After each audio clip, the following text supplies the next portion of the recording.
Et Philippe Gomez est donc sur ce plateau pour répondre à nos questions concernant cette crise que traverse actuellement le pays. Cette guerre des chiffres, Philippe Gomez, qu'est-ce que vous avez à en dire? Ce sont des chiffres qui vous confortent ou qui au contraire sont faux ou sur lesquels vous n'êtes pas d'accord? Avant toute chose, je voudrais débuter cet échange en ayant une pensée pour le jeune Calédonien qui a perdu la vie.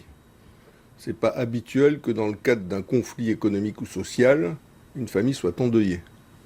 Donc je crois que c'est la première chose à faire, avant que nous ne débattions des chiffres.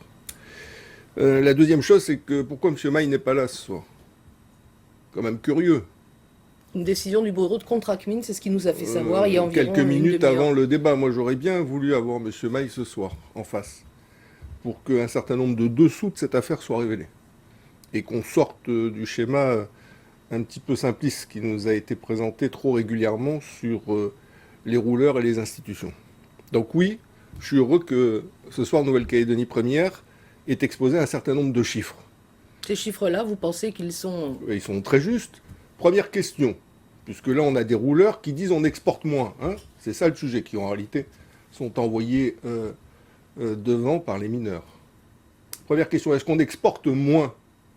On n'a jamais autant exporté de minerais depuis 1997, Nathalie Délé. Il faut revenir quasiment 20 ans en arrière pour que de tels niveaux d'exportation aient été atteints. 5,4 millions de tonnes en 2014. Est-ce qu'en valeur,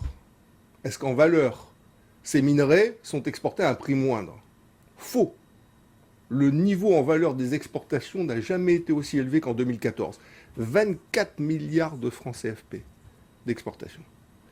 Est-ce que, sur le premier semestre 2015, c'est indiqué dans le reportage, on a des exportations moindres? Non.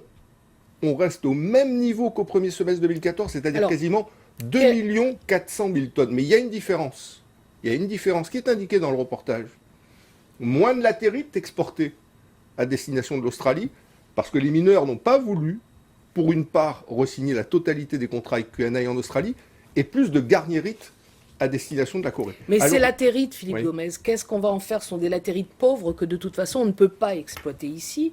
Pourquoi est-ce qu'on ne peut pas envisager, comme le disent les Républicains, d'exporter temporairement avec, en calculant les teneurs, en faisant en sorte qu'il n'y ait pas d'excès ou d'abus? Pourquoi est-ce qu'on ne fait pas ça? Il y en a tellement, paraît-il. Non mais d'abord, premier point, il n'y a pas de crise en Nouvelle-Calédonie en ce qui concerne le roulage. C'est le premier point, parce que toute cette manifestation depuis l'origine serait liée à cette crise-là. Et il n'y a pas de crise. Il y a par contre un certain nombre de difficultés qui sont rencontrées sur certains centres miniers qui exportent moins de latérite que l'année précédente. Et pour régler ces difficultés, il y a un fonds qui a été créé, qui est le fonds nickel. Mais est-ce que le fonds nickel peut servir à ça? Il a été fait pour ça, il a été créé pour ça. Il dispose de 2 milliards de francs CFP dans ses caisses. À quoi il sert le fonds nickel? Il sert à la collectivité, non? Non, pas du tout. Pas du tout. Totalement faux. Disons. Le fonds nickel, il sert à prendre en charge les cotisations sociales pour les employés dans l'hypothèse où elles ne pourraient plus être acquittées, à donner du travail aux entreprises, notamment aux entreprises de roulage qui en ont plus, notamment pour la réhabilitation de sites miniers, etc. Donc cette somme, 2 milliards, cette force de frappe financière du fonds nickel, elle est au service des entreprises et des sous-traitants du secteur minier pour justement permettre de traverser des crises ou des périodes difficiles. Donc si il y a quelques difficultés sur certains centres miniers de la côte Est, il y a le fonds nickel qui peut intervenir. Dernière chose, sur votre question, vous me dites pourquoi on n'autorise pas des exportations sur la Chine. Oui, d'une façon temporaire, bien sûr. Tout le monde se pose la question d'ailleurs, c'est vrai qu'on peut réglementer. Répondre d'une certaine manière. Première réponse, le schéma minier, qu'est-ce qu'il prévoit? Il a été adopté en 2009 à l'unanimité. L'unanimité, qu'est-ce qu'il prévoit? Il prévoit le maintien des volumes d'exportation de l'époque, c'est-à-dire aux alentours de 4 millions de tonnes, à destination des clients traditionnels qui sont l'Australie et le Japon. Pourquoi? Parce que le schéma minier, il privilégie la transformation locale ou la transformation dans des usines offshore. Mais pour autant, il n'interdit pas les exportations nouvelles sur la Chine. Plutôt que l'exportation de minerais bruts. Pourquoi il fait ça, le schéma minier? Parce que vous savez bien que quand on transforme localement, la valeur ajoutée pour le pays, elle est 2 à 3 fois supérieure que quand on exporte des minerais bruts. Donc voilà pourquoi le schéma minier trace ce cadre. Est-ce que ce cadre peut évoluer? Bien sûr. Encore faut-il que le schéma minier soit révisé et qu'on décide peut-être une nouvelle politique. Peut-être qu'il y a des tenants d'augmenter les volumes exportés de minerais bruts. Donc ça se décide où? Au Congrès de la Nouvelle-Calédonie. Parce que c'est le gouvernement aussi qui réglemente. Mais pas du tout. Vous avez aujourd'hui vous avez aujourd'hui sur le bureau du gouvernement, il faut 2-3 chiffres, je m'excuse d'en donner, mais il faut sortir des commentaires people sur cette affaire.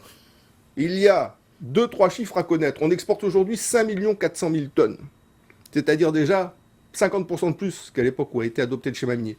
Les demandes en instance sur le bureau de la DIMANC, c'est 2 millions de tonnes pour la Chine. Ce n'est pas une petite exportation limitée dans un coin. Non, non. 2 millions de tonnes ont été demandées par les mineurs sur la Chine et c'est 1 400 000 tonnes de plus qui est demandé pour le Japon. C'est-à-dire au total, si on autorise ça aujourd'hui, c'est 3 400 000 tonnes de notre richesse qui sont exportées et qui se rajoutent aux 5 millions 4 qui sont aujourd'hui exportées. C'est-à-dire qu'on serait dans un système où ce qui sortirait de notre sol serait de manière plus importante exporté que transformé localement. Ce n'est pas du tout l'esprit du schéma minier. Alors, Wilfried Maille, que nous regrettons de ne pas avoir sur ce plateau, dit que derrière ce refus en fait, des exportations chinoises, on trouve la patte d'André Dang. Qu'est-ce que vous répondez? Ce que je réponds à ça, c'est que les mines n'appartiennent pas aux mineurs. Les mines n'appartiennent pas aux mineurs. Ce ne sont pas la propriété des privés des mineurs. Pas plus celle de Dang que celle de Baland, de Montagna ou de la SLN. Les mines, elles appartiennent aux Calédoniens. C'est la richesse collective du pays. Et ce n'est pas la richesse collective juste pour notre génération, c'est aussi la richesse collective pour les générations futures. Parce que le nickel, ce n'est pas une matière première renouvelable. Ça ne repousse pas. Une fois que la tonne de terre, on l'a exportée, elle ne va pas repousser. Donc il faut apprendre à gérer ça de manière durable, non seulement pour aujourd'hui et pour demain. C'est pour ça que ce ne sont pas les mineurs qui doivent décider de la politique minière et métallurgique. Ce sont les institutions démocratiquement élues qui ont cette responsabilité-là. Que les mineurs soient associés à la définition de cette stratégie, c'est bien sûr légitime. Mais et c'est prévu d'ailleurs dans le protocole qui est en cours de discussion.